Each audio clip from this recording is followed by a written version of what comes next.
Imagine me and you, I do. I think about you day and night. It's only right to think about the girl you love and hold her tight. So happy together. If I should call you up, invest a dime, and you say you belong to me, release my mind. Imagine how the world could be so very fine, so happy together.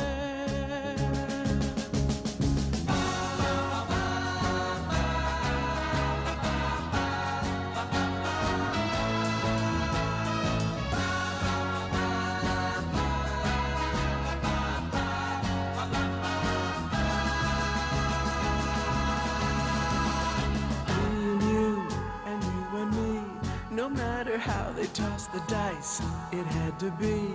The only one for me is you, and you for me. So happy together, so happy together. And how is the weather? So happy together, we're happy together. So happy together.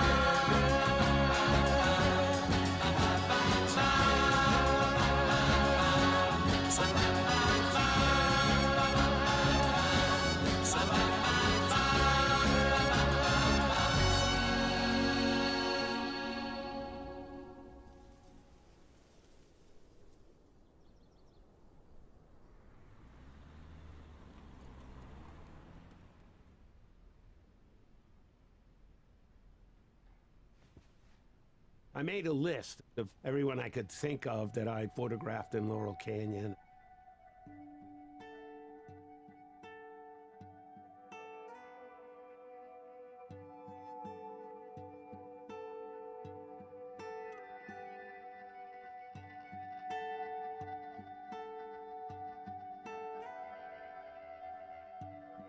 A lot of people.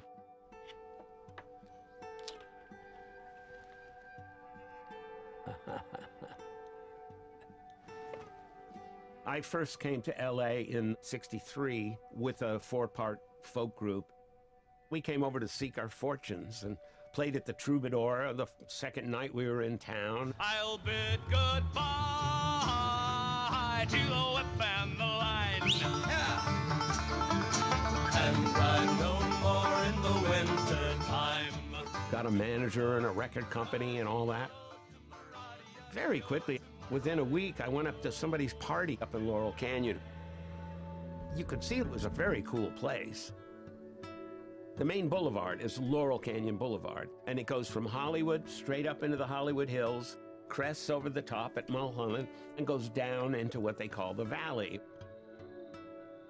Off of that main road that curves around a bit, there are little arteries that go off like Kirkwood and Lookout Mountain Avenue. Then you go up those avenues and there's little capillaries that go off. Weepaw Way and Rosilla Place. And that's where I first moved to Laurel Canyon. I had a little one-room studio. Coyotes at night, very quiet, except for owl. Woo, woo, woo.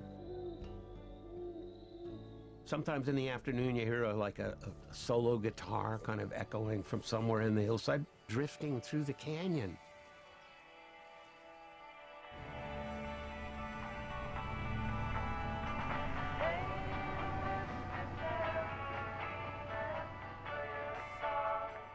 I moved to Laurel Canyon right after the success of Mr. Tambourine Man. I'm out by the market, and I run into this fella. He was a dentist, a young guy. And he says, "Are you looking for a place to live?" And I said, "Yeah." So I go up there, and this house was at the end of a dirt road at the top of Kirkwood, and it overlooked the entire city. So you can imagine at night what that looked like. Beautiful. Rented it and started furnishing it, and then I had a house. At the same time, David Crosby moved over to Willow Glen. Roger lived across the canyon. It was serene. It was beautiful. Winding, hilly. It was like living in the country, but you're in a big city. The only person who moved there before we did might have been Zappa. It wasn't a scene yet. It was just a better place to live, above the smog. It was so magical. Literally within 4 or 5 minutes, you could be down on the Sunset Strip into Hollywood.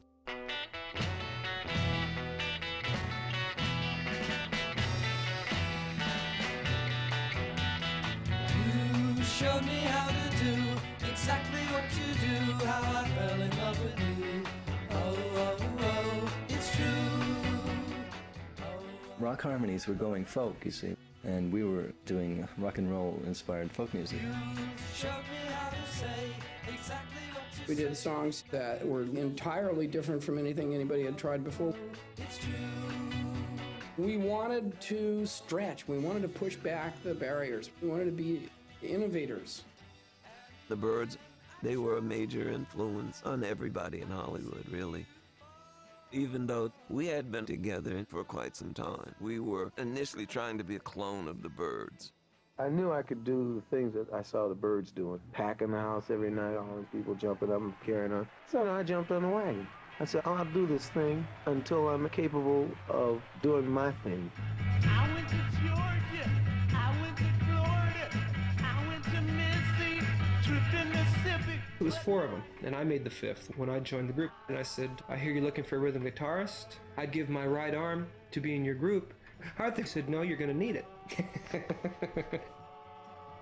Brian McLean lived right down the street from me.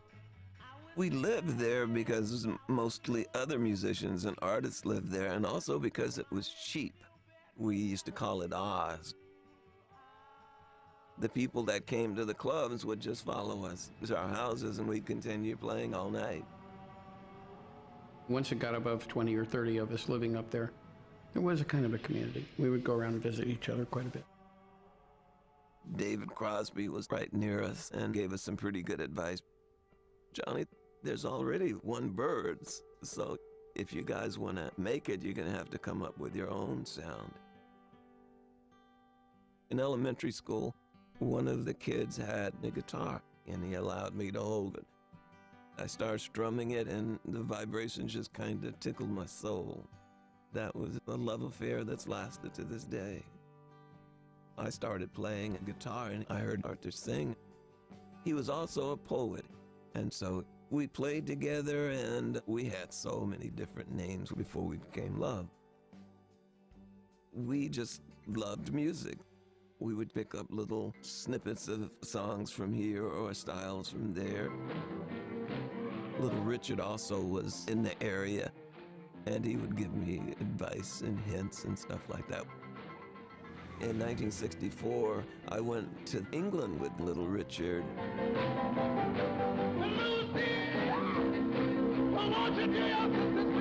We met these 4 guys there, and they used to follow Richard around, fawning and deferential, sycophants as far as I could see. Later on in Los Angeles, I was invited to see the Beatles. I didn't believe it. These little guys that ran around chasing Richard are the biggest thing in the world. The Beatles, wow, it was a huge experience of life. We wanted every day to be a huge experience of life. So when the Beatles played Ed Sullivan, all the folk groups went electric. We traded our stand-up bass into an electric bass. We electrified our acoustic guitars. I electrified my banjo, and we got a drummer. Now I know why I waited around. I wouldn't run around town and let 'em put me down. That's the kind of music we want to make. What are we singing about the ox driver for? We could be making joyful music. We were booked into the Troubadour doing our sound check, and we plugged in our electric instruments. And Doug Weston came running down from the upstairs. No, what are you doing? I don't have electric music in this club. You know, this is a folk club. The Troubadour, just a few blocks from Hollywood Boulevard, is known as an avant-garde cafe. Sundays and Mondays are hoot nights, hootenanny that is, and the entertainment features half a dozen or more performers who specialize in folk music. The folk community back then were snobbish about electric music. They considered it bubblegum, kid stuff. I was opening up for Hoyt Axton, playing folk songs with a Beatle beat. And the only person who liked it was Gene Clark. He came backstage after my set and said, "Hey, I get what you're doing. I like the Beatles. I like folk music. Let's write some songs and see what happens." That's when I met Roger and Gene. They were singing songs, and I started singing harmony to them. They liked that. You show me how to do exactly what you do, how I fell in love with you. David knew this guy who had a recording studio we could use, Jim Dixon, and he became our manager. And we got Michael Clark and Chris Hillman to join the group. There wasn't a lot in common with each of us, but we had all come out of folk music. We were not a garage rock and roll band. We didn't have a blueprint. We didn't know what we were doing. The Byrds needed something to get us in the door. Randomly, Jim Dixon heard a couple of record producers in LA talking about Bob Dylan.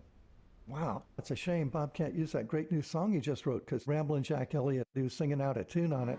Hey, Mr. Tambourine Man, play a song for me. Bob, he never overdubbed. He just turned on the machine and whatever happened, happened. So he decided not to use it, wouldn't go back and fix it. Dixon got a copy of this demo that was flawed. It couldn't be released. Initially, Mr. Tambourine Man, we didn't like it. And then he sat us down and said, what you guys need to do is put some substance and depth into your songs. You want to make a record that you're going to like in 40 years.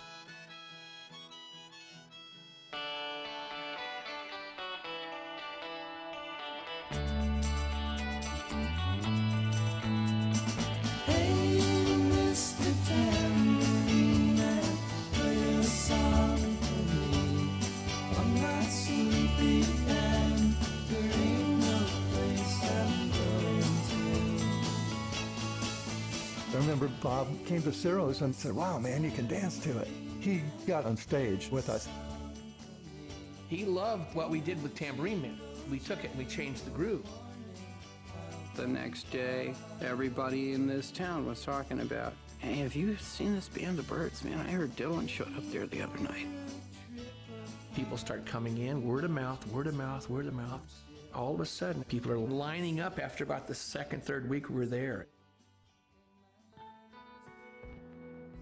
It was every young band's dream to catch fire, to become the subject of conversation. It was completely exciting, and I was a kid, and kids live on excitement.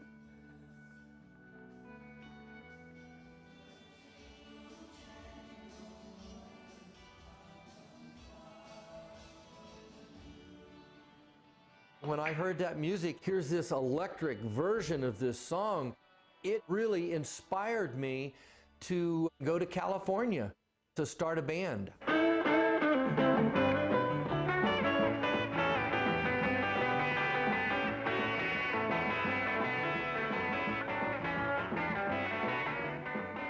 This is the Buffalo Springfield. Green and Stone say they'll be giant stars.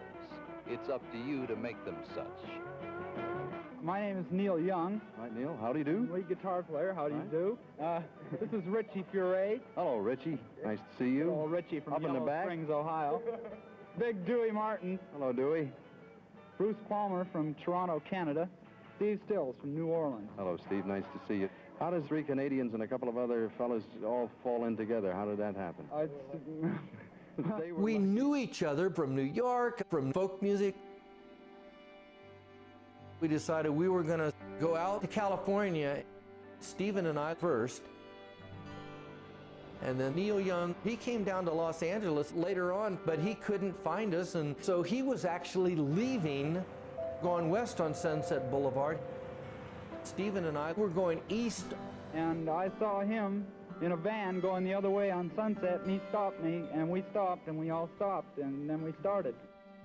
About 3 or 4 days after that, we found the drummer. It just all happened very fast. It's a question of, okay, fellas, let's get real.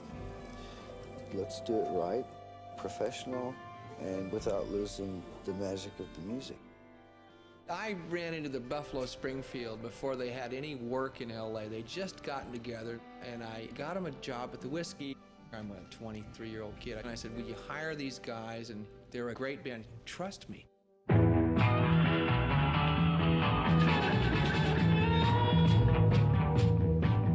hello, Mr. Soul. I dropped by to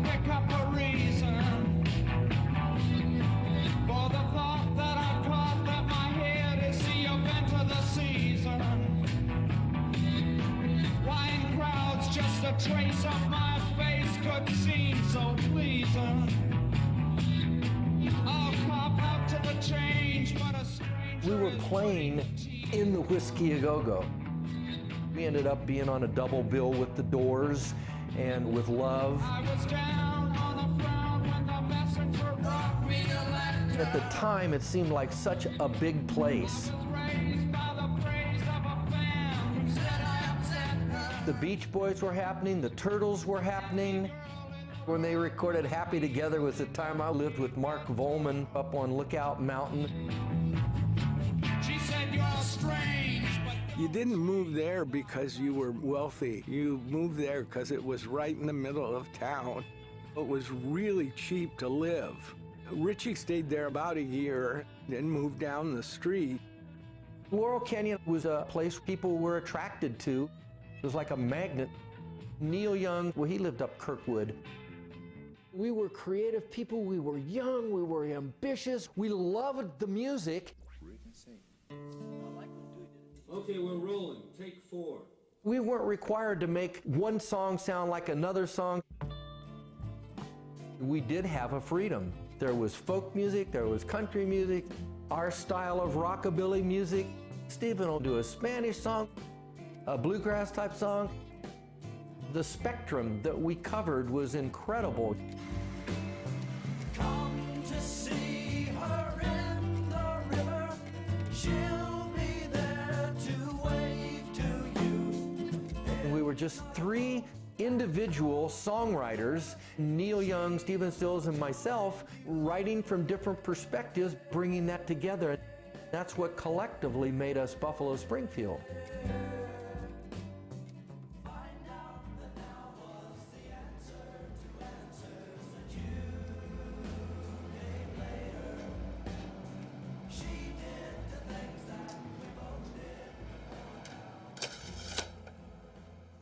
I had a really good relationship with the Buffalo Springfield. I always had fun with them. They were the house band for a while at the Whiskey, packed every night. I genuinely loved the music. I got here in '66, just past the folky scene. At first I was considered a groupie, for sure. Then I got jobs at the Troubadour and at the Whiskey doing the lights. I had to interact with the musicians in terms of, you know, setting the lights, the sound, on the shows. So I wasn't as much of a groupie anymore, you know. I had a legitimate job. I just carried my camera everywhere I went. Enjoyed taking the pictures. I wanted to document what I was seeing, not having any idea that this would be interesting to somebody else.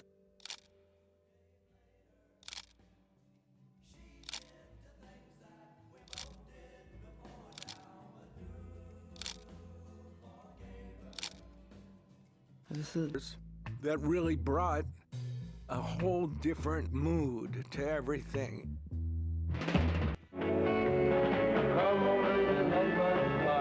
But in fact, the Doors were about joy, light my fire, burning up in existence.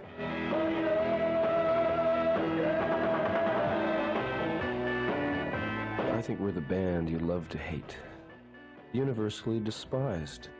We're on a monstrous ego trip. They hate us because we're so good. You want people to like you? Well, I'd like them to listen. I'd like them to give the music a chance. I mean, we knew our stuff was good as anybody's, but that doesn't always translate into getting big.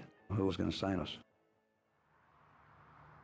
The whole transition from folk music to singer-songwriters was working itself out, and there were not that many artists I wanted to record. I was looking for a new direction, and I came out here. I would get a free magazine, and I'd go through all the ads, and I came to one that said love.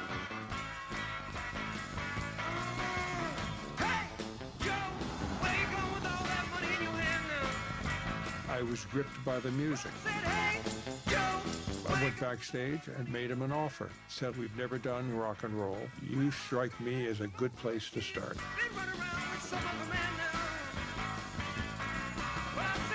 We had been offered contracts by Capitol and Columbia and a couple of other labels, but they wouldn't allow us to own the publishing.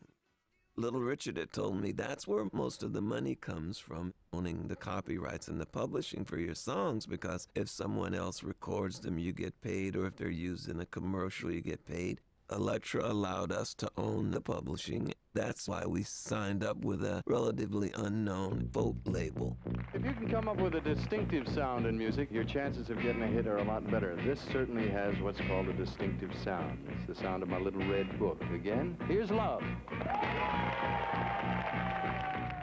Well, I just got out my little red book the minute that you said goodbye. I thumbed that through my little red book. I wasn't gonna sit and cry. My Little Red Book was a national hit. What Arthur and the guys did with that adaptation was genius. We all felt that it was only a matter of time until love conquered America. As I held them, all I did was talk about you. Hear your name and I start to cry. They just don't get it over you. We had an issue playing other places that hurt us professionally. We couldn't play in the South at all, because when they found out the racial makeup of the group, they would cancel bookings, or sometimes we wouldn't even get them at all. Also, we were not happy with Elektra Records because of the first album. We thought it was done cheaply, and MCA came to us and offered us a really tremendous deal. But we knew Elektra wasn't gonna let us go. We were their ticket into the game. We were the first, and at that point, the only rock group they had. Our songs were moving up the charts, and they were doing well with us. We knew that was a non-starter. So Arthur and I came up with the brilliant idea. If we hooked them up with the Doors, they would let us go. Because the Doors had a good following at the Whiskey, and young girls just loved Jim. It was problematic because Jim would get drunk. Playing on stage was kind of a problem with the venues and members of his group, but we asked Jack to come down.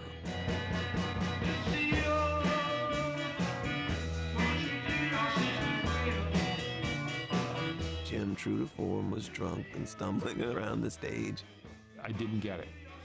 I was tired. It was 2 o'clock in the morning. Jack said, hell no. Months go by, and we asked him, why didn't you come one more time and see the Doors? Jack said, I'm not going, but we talked him into it.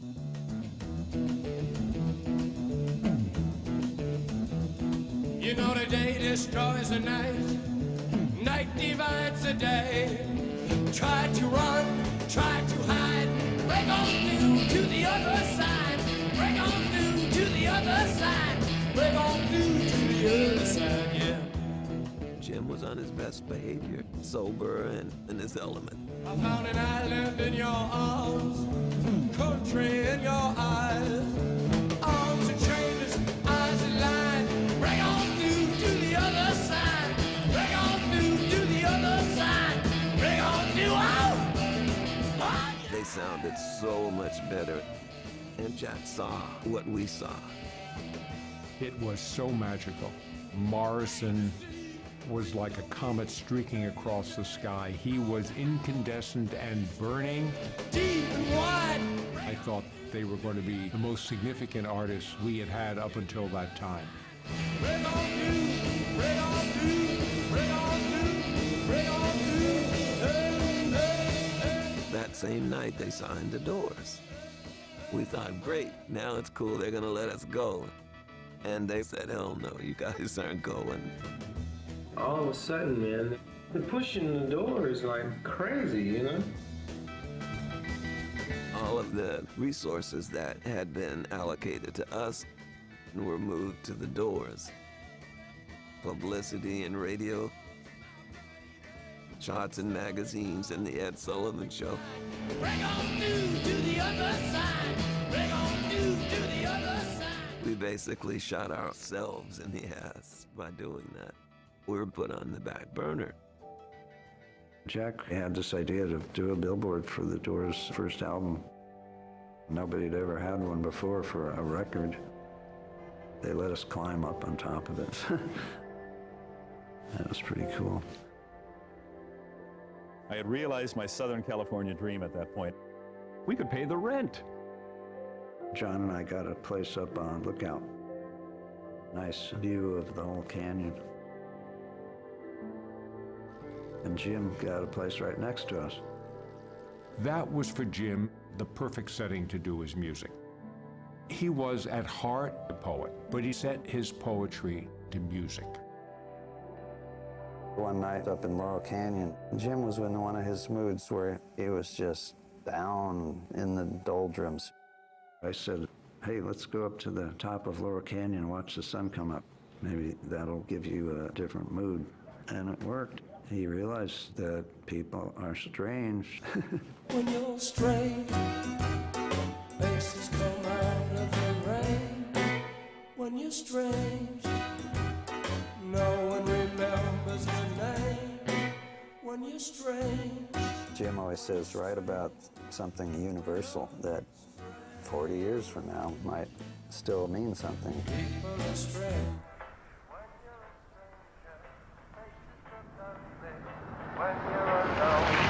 Doors had just broken before we left Phoenix. Jim Morrison was the most outrageous character at the time, but he was still a hero.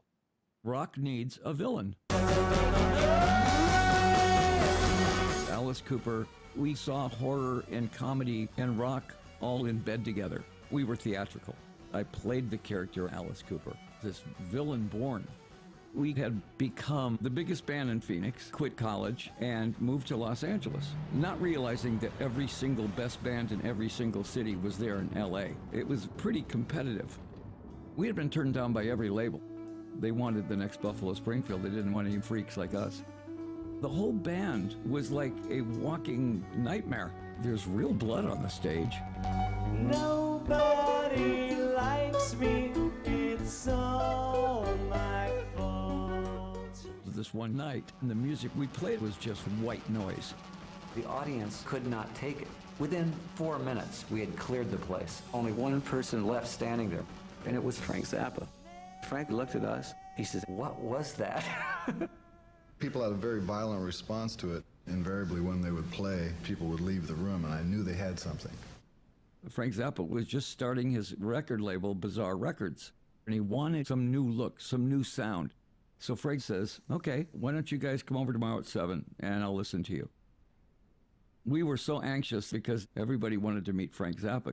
In the music business, there was nobody more revered. Zappa was the maestro. So we go to Frank's house in Laurel Canyon, the log cabin, at 7 in the morning. We just sat up down in the basement and started playing. Our hair was down to our waist. We were wearing chrome pants. Frank comes down the stairs. He's got his robe on and a coffee. He goes, "What are you doing?" I said, "Well, you said 7. And he said, "I meant 7 at night." Go ahead, go ahead. Very rarely worry, utmost constantly. Could you be receptive? Frank listened and he goes, "The song doesn't go anywhere, it just stops." And I went, "Well, is that good or bad?" And he goes, "Oh, no, I'm going to sign you because I don't get it." The record company that I had was called Bizarre, so I figured, well, here we go. Frank produced the first album for us. When I finally could afford to buy a house, I bought a house right above Frank's log cabin. It was a very odd place to be because it was right next door to Mickey Dolenz from the Monkees. And the clubhouse was Frank's house. You might see 2 or 3 of the Mothers of Invention, Frank's band, the most underground group, sitting there talking to Davy Jones and Mickey Dolenz from the Monkees. And I was Alice Cooper. Alice Cooper. It was a different kind of music, but nonetheless, he lived in Laurel Canyon.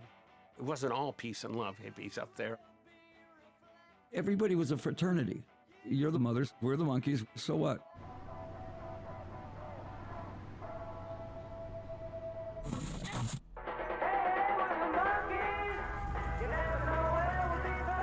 And now, a remembrance.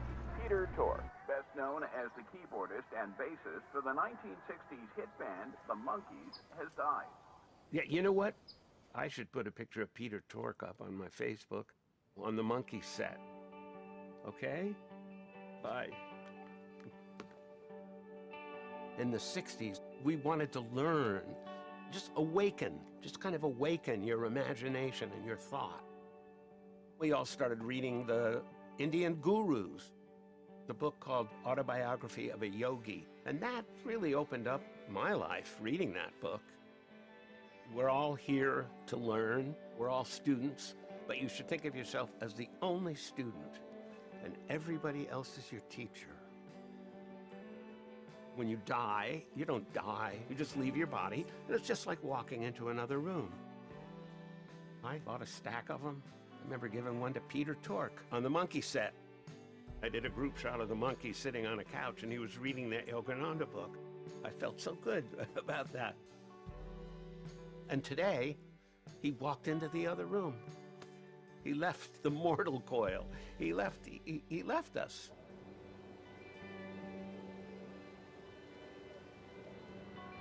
In about 65, when they were auditioning for players of the Monkees, every musician went down there.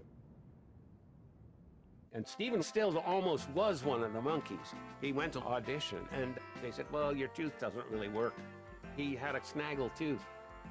He said, well, let me send my roommate in to see you guys. And that was Peter Tork. Why do you want to be a monkey? Well, it's my natural inheritance. Hey, we're the Monkees, and people say we monkey around. The Monkees as a whole thing was thought of as a package for actors who played characters with their own names. The music was not terribly representative of the 60s. It certainly didn't break any new ground. It was just good bubblegum pop music. We got something to say. Hey, we're the Monkees. You never know where we'll be found. So you better get ready. We may be coming to your town. Now, for the people who haven't caught your TV show, what kind of things happen on it? In a nutshell, it's a cross between the Marx Brothers and the Beatles, and it's like a situation about four guys in a rock and roll band that just get themselves into all kinds of mix-ups. Take the last train to Pottsville, and I'll meet you at the station. You can... I knew the Monkees from Laurel Canyon. I was coming down to the set a lot to take pictures. It was such a silly show, but it was fun. It was supposed to be a ripoff of the Beatles. Four young guys, musicians living together. The Monkees was about an imaginary group who wanted to be the Beatles and never made it. It spoke to all those kids trying, practicing and playing in their garages, in their living rooms, in their basements. It was in the air. And I don't know if I'm ever coming home. Record companies, television, film companies, and they saw this new generation coming along. There was a huge publicity push for us and the Laurel Canyon scene, shall we say.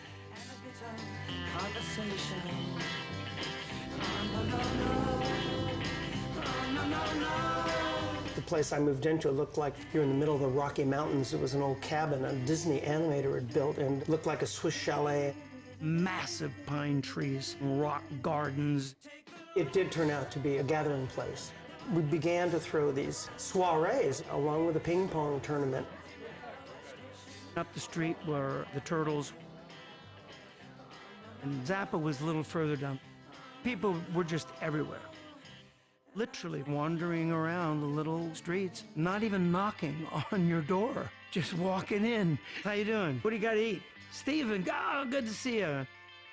It was a very small community of musicians and long-haired weirdos. It was a friendly canyon. People were very open.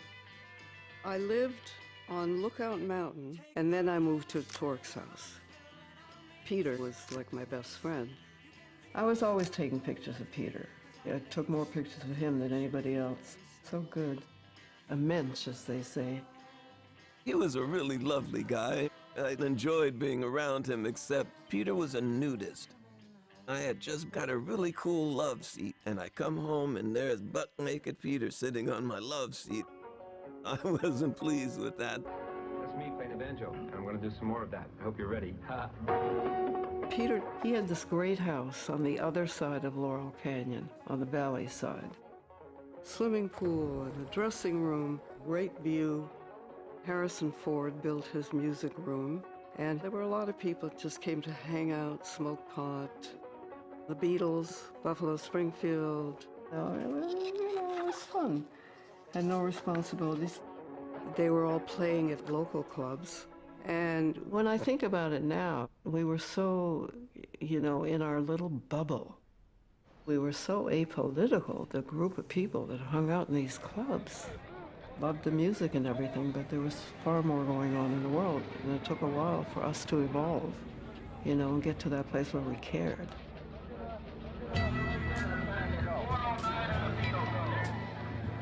The commercial merchants on Sunset Boulevard, they had decided that the element of young people that was on the street every night was not conducive to commercial enterprise. Just because we're not going along with society like everybody else goes, they want everybody to do the same thing. All they want to do is they want you to grow up, get an education, raise children, and die. Well, there's been a lot of talk about the riots that have been going on Sunset Strip. There haven't really been riots. In actuality, since I was there, there have been demonstrations. Well, it's mostly the kids from the ages of 15 to 20. There's a 10 o'clock curfew imposed on these young people. Under 18, it's a California law that you're not able to go into a teenage nightclub.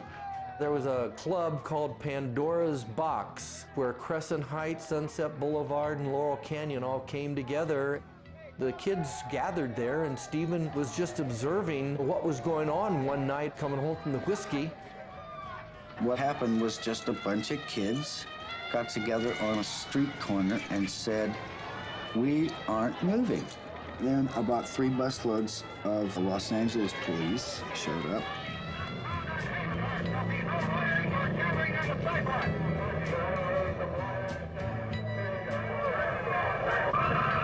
And they said, "Jesus, America is in great danger of turning politically to the right, to the fascist right."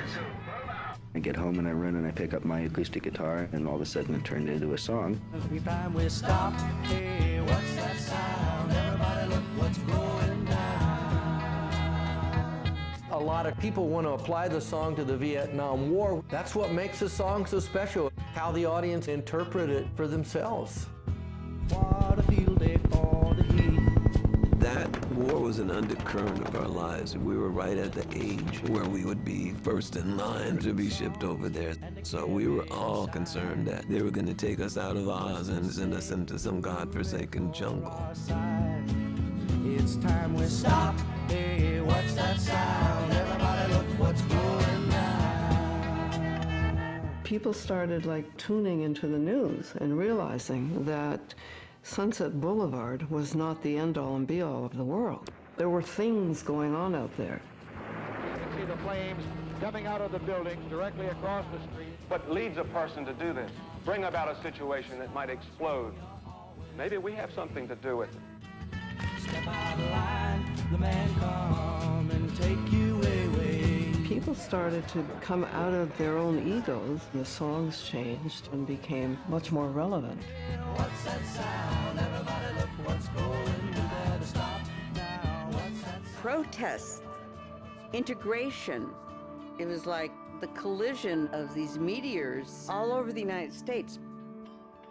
There was a freedom that exploded. The music, the fashion.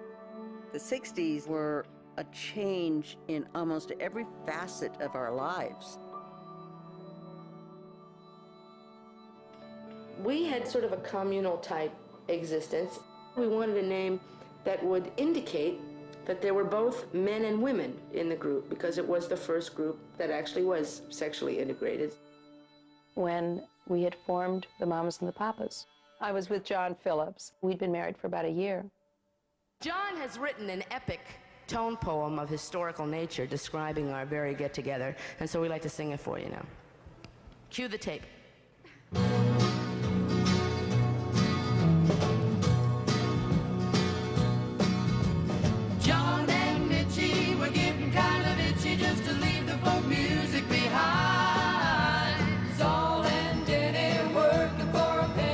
trying to get a fish on the line. In a coffee house, Sebastian sat, and after every number they passed the hat. Quinn and McGuire's just getting hired in L.A., you know where that's at. And no one's getting fat except Mama Cass. No one's getting fat except Mama Cass. John came up with the lyric, and I said, yeah, but what are we really going to say there? He says, that's the lyric. And she laughed so hard. She said, I love that. I think that we were offensive to the point of being inoffensive. There were things about the group physically that startled people. The fact that these four people would come together and look like that and make that kind of music live in concert. And no one's getting fat except Mama Cass. The Mamas and Papas sound was a combination of the blues, rock and roll, jazz, folk. It was the first time that those influences had been brought together in pop music. California dreaming is becoming a reality. Becoming a reality.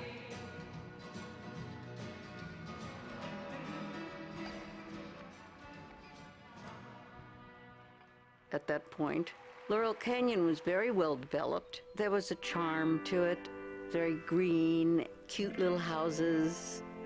Most musicians really were coming from New York. When we all heard the Byrds had a hit, everything kind of shifted from New York to California in the music business. You'd have a friend who'd say, you're looking for a place, you ought to try someplace up in Laurel Canyon. That's how people ended up there. John and I lived on Lookout Mountain with Denny. I was pretty insulated with my relationship with John.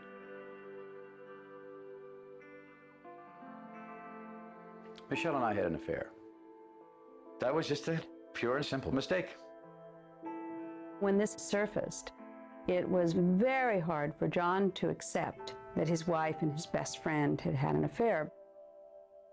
But to Cass, it was the greatest betrayal of all, because she was very much in love with Denny.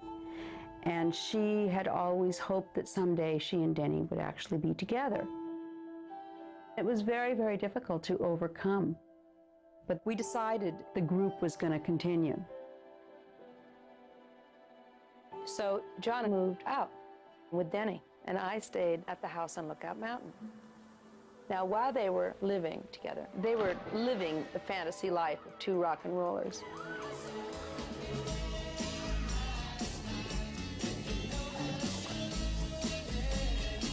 There were girls everywhere. I used to live down the street from them. John, he and Michelle were split, you know, they weren't together. John used to come and just talk. He needed to talk, and I was like there. I don't know, you know what happens. Who can explain attraction? I started seeing Gene Clark from the Byrds, clandestinely. He lived down the street from me. I knew that if John found out that I was seeing Gene, he would be furious in spite of his own girlfriends, so we kept it quiet. When we were going to play Melodyland, Gene asked me if he could have a couple of tickets to the concert, and I said, absolutely. I called the office. I didn't realize they were going to put him in the front row. Got a feeling that I'm wasting time on you, babe. Got a feeling that you've been untrue. When Cass saw Gene, she knew that there could be a murder on stage any minute. And then John realized what was going on. The joke's on you. Baby, it's true. The joke's on you. At the end of the concert, John took his mic and yelled, "Get the fuck over here!" I ran off the stage, out the back door and into my car. But John was hot on my heels, and he grabbed me and he said, "You are fired. You are fired." And I said, "I don't think you really have the legal right to do that, John. He said, you wait and see. It's one thing for a guy to sleep around, that's macho, guys really, But for a woman, it was still, 60s were too close to the 50s. You don't just lose that overnight. There was a difference between men and women. I mean, women were subordinate to men. I'm sorry, but that's the way it was. There was no free love, as far as I was concerned. But there was nothing that I could do about it. I was thrown out of the group. It took a lot of pleading and groveling to get back in. It was hard to beg, but I knew that it meant going back with John. Hey, Michelle, take this till Dionne Warwick comes on, we? Then we got through. They got offices on Sunset Boulevard, Monterey Pop offices, to make phone calls and set up this pop festival. Oh, nothing's happened. Let's press on. Well, this is John Phillips of the Mamas and Papas. All the leaves are brown, and the sky is gray. I've been for a walk on a winter's day. I'd be safe and warm if I was in LA. California dreaming on such a winter's day. California Dreamin' was written in New York in the early 60s, years before we actually recorded it. I was begging John to go to California, and he said, we can't. That's not where the business is. The business is in New York. But one night, John woke me up in the middle of the night. Wake up, I'm writing a song. Listen to this. I'd be safe and warm if I was in LA. California dreaming on such a winter's day. I said, it's beautiful, John. He says, help me write it. I said, tomorrow. He said, no, help me write it now. Well, I got down on my knees and I pretend to pray. You know the preacher likes to toll. Preacher likes to toll. He knows I'm gonna stay. Knows I'm gonna stay. California dreaming on such a winter's day.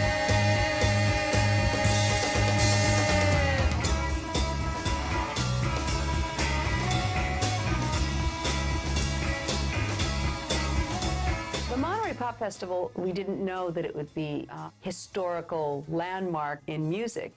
It was the height of the anti-Vietnam movement of flower power. Make love, not war. Most people were out of this conventional state of mind. It was a very diverse group of artists that would never ordinarily perform on the same bill together. It was the first time that had happened. A whole gang of us played at the same place like that. Very exciting. It was the first time that I'd seen The Who live, and that was a bit of a shock. The Who, the Jefferson Airplane, Otis Redding, Ravi Shankar was there, Buffalo Springfield. I'm here to fulfill a function this particular time round, one which I revel in and glory in, that of introducing the next group, who are my favorites because of long-standing friendships with individuals, as well as I like the music. I'd like you to welcome my favorite group, the Buffalo Springfield.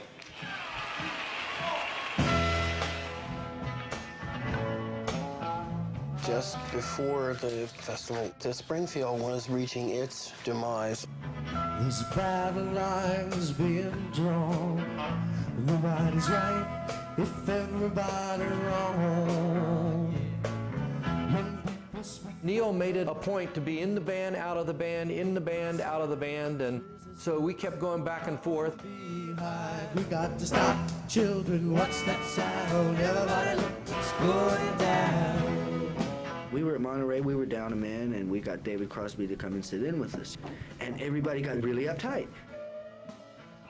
There's David up there with the Buffalo Springfield. Wow. Well, that was a whisper. You could hear the vibrations going through the entire open hall. It put a lot of people uptight. It sure did. But see, it didn't put me uptight. No. It didn't put Stephen Stills uptight. No. Because we were two musicians, and we wanted to make music. And to heck with the rules, man. Stop, children, what's that sound? He was okay up there with him. It didn't bother me that much at the time.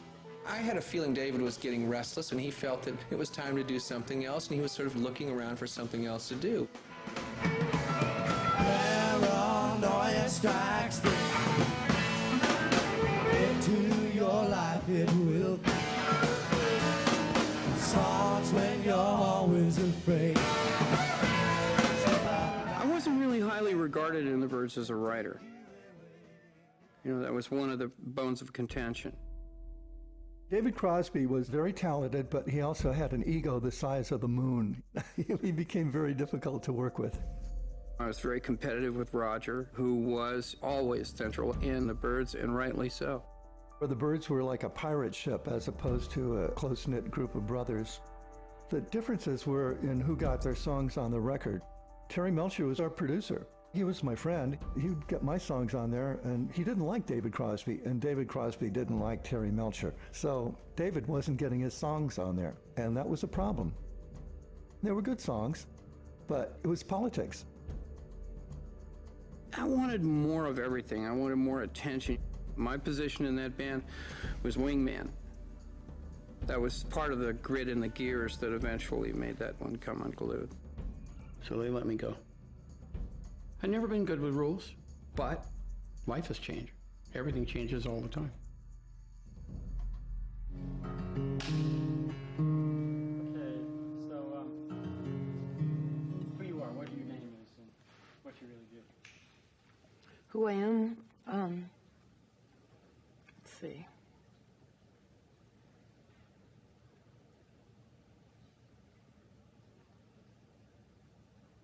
That's our departure point will be in a synopsis. I don't know. No, your name. Oh, just identification. I'm Joni Mitchell.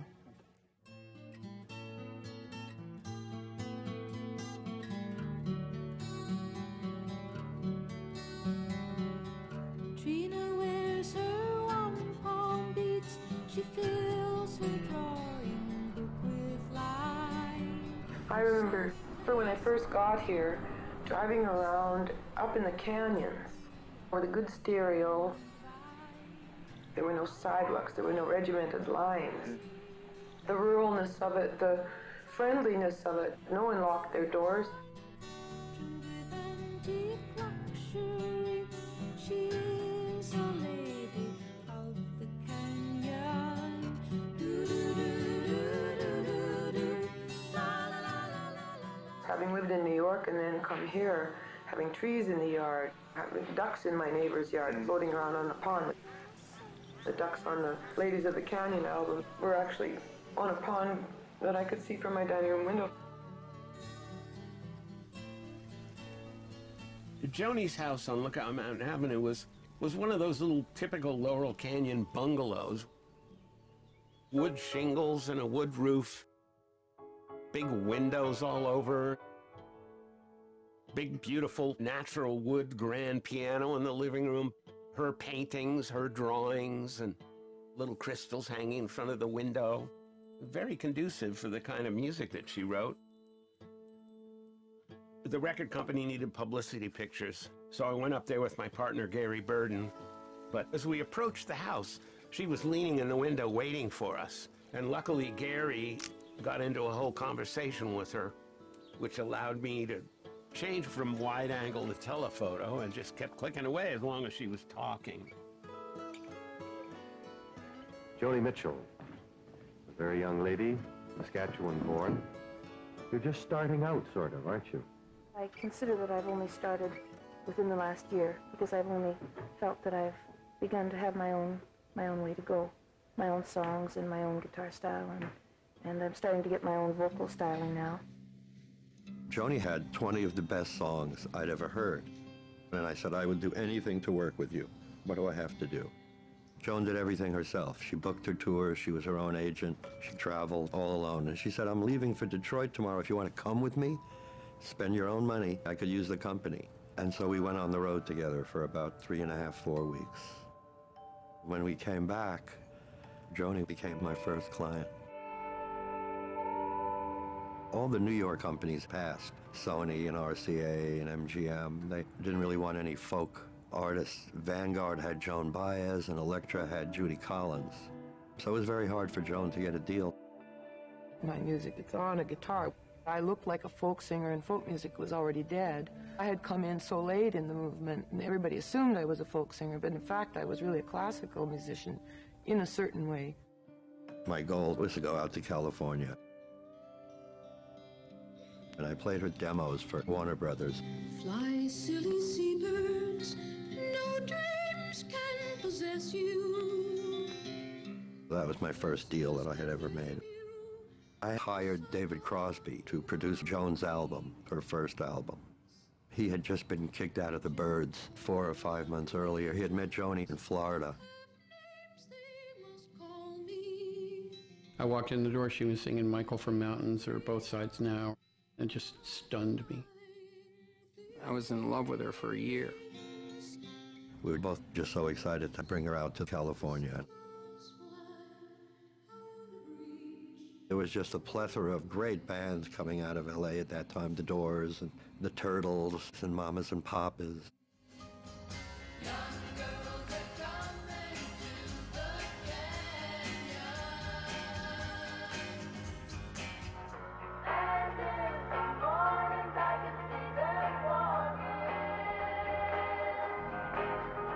California, my work is there. I record there and I do a lot of television there.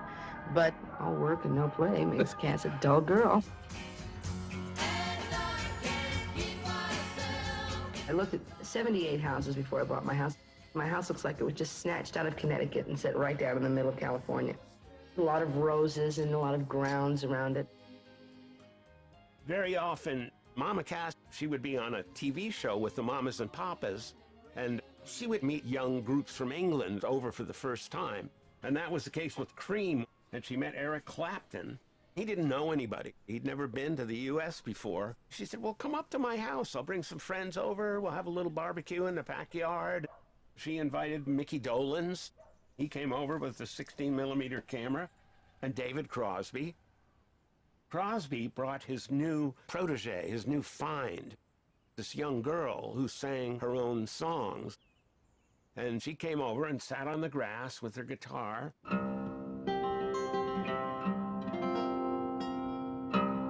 Eric Clapton was sitting there staring at her because she tuned to a chord.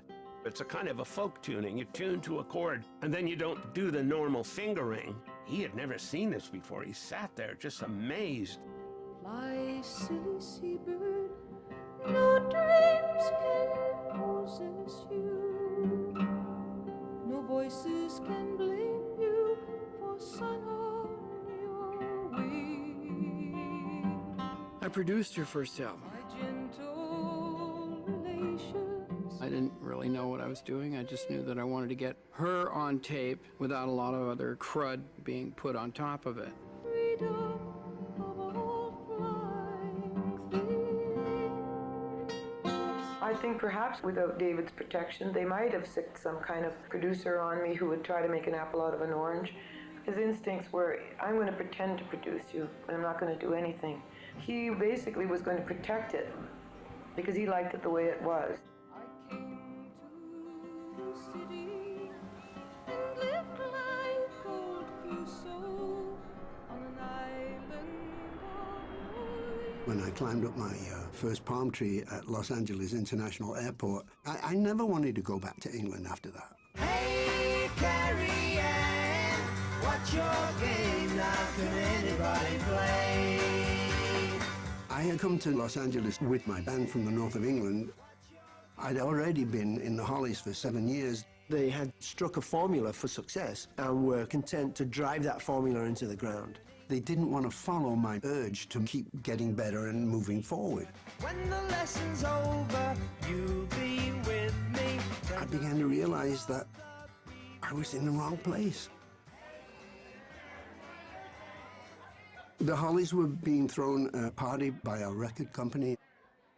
This kid comes up to us and he goes, "What are you guys doing after this? I have these friends that are making a record down the street. They're called the Mamas and the Papas." I said, "Let's go." We went down to this recording studio. John and Michelle and Denny were recording, but Cass was standing outside. And Cass said to me, "What are you doing tomorrow?" She picked me up at noon in a convertible Porsche. She drove me 10 minutes to Laurel Canyon, very close to Hollywood. Drove up to this place with another convertible Porsche in the driveway. We walked up these stairs. There was a guy playing an acoustic guitar on the couch, and he's got a shoebox. The lid is full of grass, and he's separating the grass from the stems and rolling perfect joints while still talking to me, never losing eye contact. I'm going, wow, this is insane. That's how I first met Crosby, and my life has never been the same. I had the best pot in town. I'd give people a joint, and they'd get stomped, completely stoned out of their gourds. And then I'd say, "Hey, Joni, why don't you sing a song?" They'd listen to her sing, and then their brains would run out their nose on the floor in a puddle, and that'd be that. Drugs in the 60s? They did some good and they did some harm, obviously. I took 2 tabs of acid one time and saw electricity. Not only that, I saw theoretical physics. With my own eyes, I saw the luminous fibers that chain everything together. Everything from rocks and trees. We were all suspended in this plasma. These are nature's telephone wires. Man doesn't make anything that he doesn't imitate from nature. The insights that came from that one trip changed my psychology so radically that I had to withdraw and think about it. A writer can move time around. You can take incidents that happened over a span of 15 years and make them all occur in the same moment. Maybe the truth doesn't rhyme. It was really a spiritual practice. We smoked grass to understand, to learn. As Ray Manzarek once famously said, these weren't drugs, these were sacraments. My experiments with dope opened my eyes to the fact that there was much more to music than creating the 3-minute pop hit, which the Hollies were brilliant at. Music, it's an expression of the younger generation. We can go in front of a television camera, we can go on the air, we can stop world wars before they ever started. Love rules the world. The Hollies were doing a show in Ottawa. We were in one of those places where you get a cheap glass of wine, and my tour manager is talking in my ear, and I'm saying, "Please, please." And he's going on me. I said, "Please, I'm trying to catch the eye of this fucking beautiful woman in the corner." He said, "Well, if you'll fucking listen to me, I'm trying to tell you that's Joni Mitchell, and she wants to see you." So I go over to Joan. She has this pale blue silk dress on and a music box with a broken note on her lap, and it would go diddly-diddly-diddly-diddly. And we laughed about that, you know. That's how I met Joan. Just simple stuff. But I was in love from the moment that I ever spent any time with her. I went back to undo my life in England after that. By this time, I had moved to Laurel Canyon. My house was 2 houses down from Joni's house. Everyone was just living there, doing demos, forming bands, forming relationships. I wanted to start my own company, so I opened my own office, Lookout Management. We were in the recording studio, Sunset Sound. Someone came in and said, "Hey, Joan, the Buffalo Springfield are in room B. You should come by and say hello." Joni had been an old friend of Neil's. They had done the Toronto folk circuit. So after our session, we went by where the Springfield were recording. And that night, we went to Ben Frank's diner that was open late, where all the musicians usually would come after they played around midnight. The Springfield had just fired their manager, and you could see that Neil wanted to leave the band. Neil, the Buffalo Springfield lasted 2.5 years and produced some of the more interesting sounds on the scene. Why is it in existence no longer? Well, we didn't achieve anywhere near the success that we expected or wished to. It's hard not to live with yourself when you've considered what you've done a failure. Living with 4 other guys is even harder, you know? Just couldn't do it.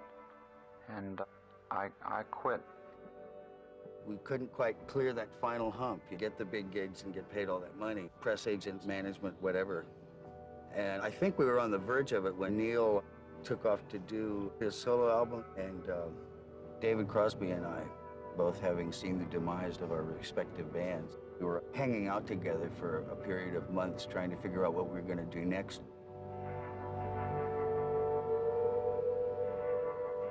I'd come to Los Angeles to spend some time with Joni. There's other voices in the house. It was David and Stephen. After dinner, we smoked a big joint. The Springfield had broken up. David had been thrown out with the Byrds. They were trying to get an Everly Brothers duo thing together, and David says to Stephen, sing that song.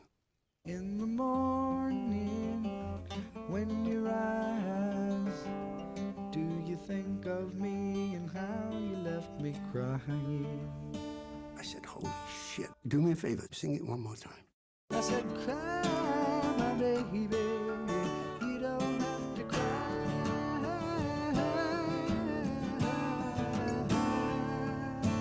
We got to the end of it, and I said, I may sound crazy, but sing it one more time. In the long run, it will make you cry, make you crazy and old before your time. And the difference between me and you, I won't argue right or wrong, but I have time to cry. The third time he put the harmony on. It was an astounding thing. We stopped singing and said, what the fuck just happened? Stephen and I didn't really know what we wanted to do until we heard Graham. Then we knew exactly what we wanted to do. And we did it.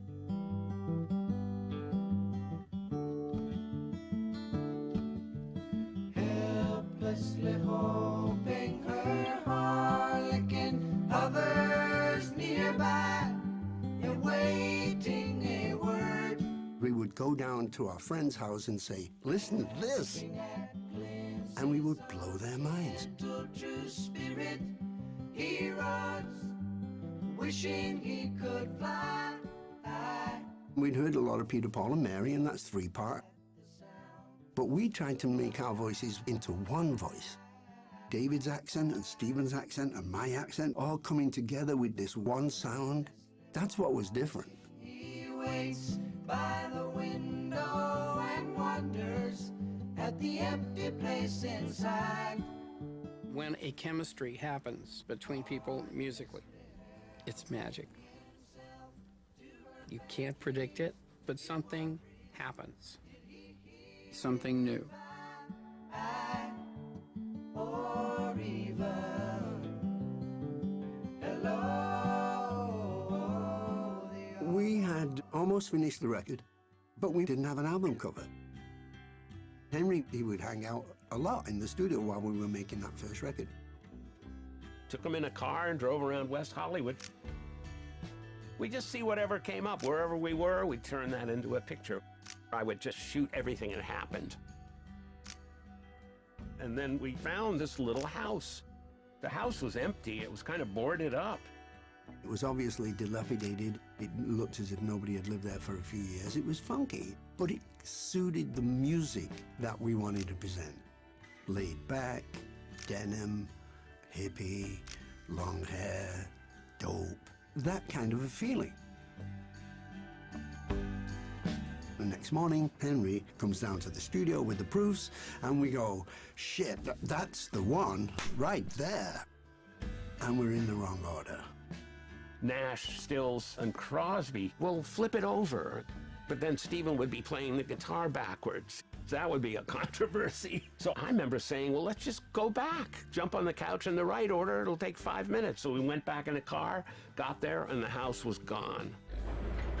It was bulldozed into the back of the garden. It was just a pile of shit. And so we had to use the cover in the wrong order. Watching those guys discover their blend was exciting. It was boys in love. And I introduced them to Elliot, so we became a stable. I was managing Joni and Crosby, Stills, and Nash. I liked working with artists and their songs and developing them in their show. That first album is very unique. That first Crosby, Stills and Nash record was showing Stephen Stills to be the genius that he is. He played almost every instrument on that first record. He played lead guitar, he played rhythm guitar, he played bass, he played piano, he played B3, he played percussion. One night, we tried to cut A Long Time Gone and we weren't getting it. He says, you know what? Go home, go. And when we came back the next day, he had created the track to A Long Time Gone. It's been a long time coming. We realized when the record was #1 that we would have to go out and play live. Stephen realized that David and I didn't play guitar well enough to play lead with him. He schemed with Elliot and got Neil involved. And I said, wait a second here. We just created this beautiful harmony sound. You want to add another voice? I knew that he was a great writer. I knew he was a fine singer. But I said, why the fuck should we invite you into this band, Neil? He goes, have you ever heard me and Stephen play guitar together? Yeah. He said, that's why.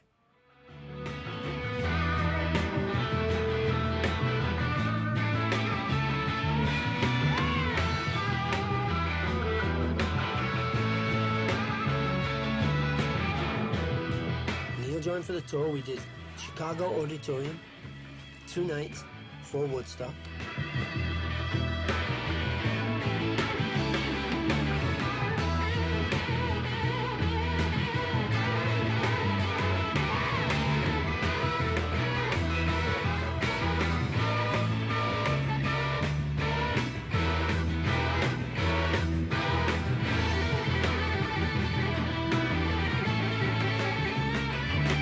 Woodstock. It's funny, that whole thing started with one of those phone calls in my kitchen in Laurel Canyon. Henry, you should be out here in New York. We're going to have a huge music concert. So I got out there and spent 2 weeks photographing the building of the whole stage and the grounds and the concert itself for 3 days. Crosby, Stills, Nash and Young. We went there on a helicopter. We were nearly about to go on. Neil said, I do not want to be filmed, period. I'm here for a concert. I'm going to play my ass off for the people that are here. So he was never filmed. Ladies and gentlemen, please welcome with us Crosby, Stills, Nash, and Young. I remember being terrified, but nobody had seen us try to get up and sing harmony together. So they all came. It's getting to the point where I'm no fun anymore. I'm sorry. Everybody we thought was cool in the world was standing in a huge semicircle behind us. Dead, Airplane Band, Hendrix, Who, they were all standing there on stage. If it was going to collapse, that's when it would have collapsed.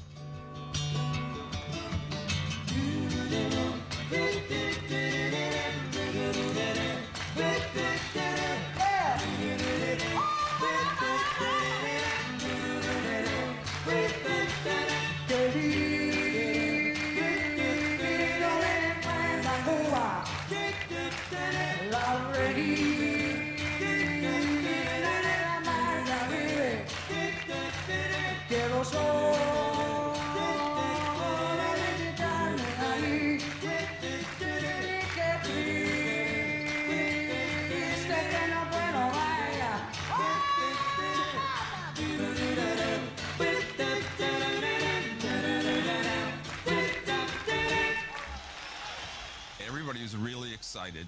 You know, you're looking around going, wow, we've never seen this many people at a show before. When it happened for the first time, it was something special because there you were in there and we're just realizing, hey, we have a generation. We are somebody. All these people are with us. Standing on the stage looking out, a sea of faces going off all the way back to the horizon, all the way to the left and all the way to the right, just solid people filling an entire valley. You say, wow, that was the feeling of Woodstock. So the music is part of that. The music is not a commodity or a content. The music is the life. You're singing your songs and the people are listening. It's going back and forth right now. That's what was so beautiful. There was a feeling going on with everybody at that point. We felt very encouraged by seeing each other. Everybody was thrilled that there were so many of us.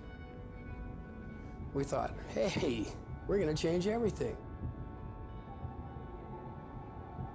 It didn't work out that way.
Charts, the girls will tear you apart.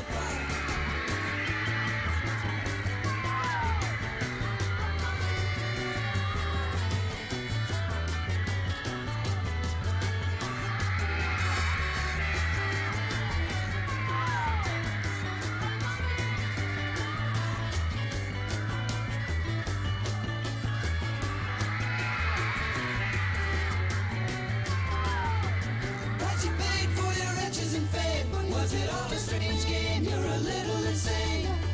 The money that came and the public acclaim. Don't forget what you are, you're a rock and roll star. La,